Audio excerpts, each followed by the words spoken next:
నువ్వు ఎవరితోనూ కలవను, ఎవరితోనూ సాంగత్యం చేయను అనడానికి కుదరదు. అందరితో మంచిగానే ఉండాలి నువ్వు. నేను అందుకే నిన్న కూడా చెప్పాను, Hindu, Muslim, Christian, Buddhist, Jainist, Sikhist, ఎవరైనా సరే we are all Indians, we are all bhai. అన్నదమ్ములం మనం, అన్నదమ్ములం.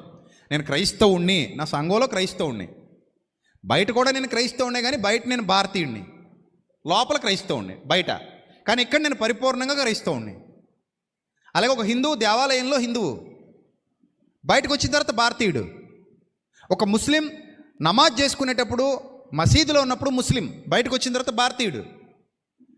భారతీయులుగా కలిసిమెలిసి తిరుగుతున్నప్పుడు ఇంకే ఇబ్బంది లేదు. భారతీయులుగా ఉన్నప్పుడు మళ్ళీ నువ్వు వేరు నేను వేరు అని అనుకోవడానికి అవకాశం లేదు. అలా అనుకుంటే అక్కడ వస్తుంది అగ్గి. అలా వద్దు. నేను అంటాను, మన అందరం అన్నదమ్ములు, కలిసిమెలిసి ఉందాం, కలిసి తిందాం, కలిసి ఉందాం, కలిసి బ్రతుకుదాం, కలిసి సంతోషంగా ఉందాం, కలిసి మన దేశాన్ని అభివృద్ధి చేసుకుందాం, కలిసి మన దేశాన్ని బలపరుద్దాం. మన పిల్లలు భవిష్యత్తు బాగుండాలి, మన పిల్లలు ఆనందంగా ఉండాలి. ఇది అందరికీ నూరిపోయాలి, అందరికీ నూరిపోయాలి.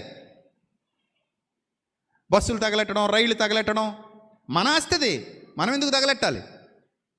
బస్సులు పగలగొట్టడం, రైళ్ళు పగలగొట్టడం మన ఆస్తిది, మనం ఎందుకు పగలగొట్టాలి?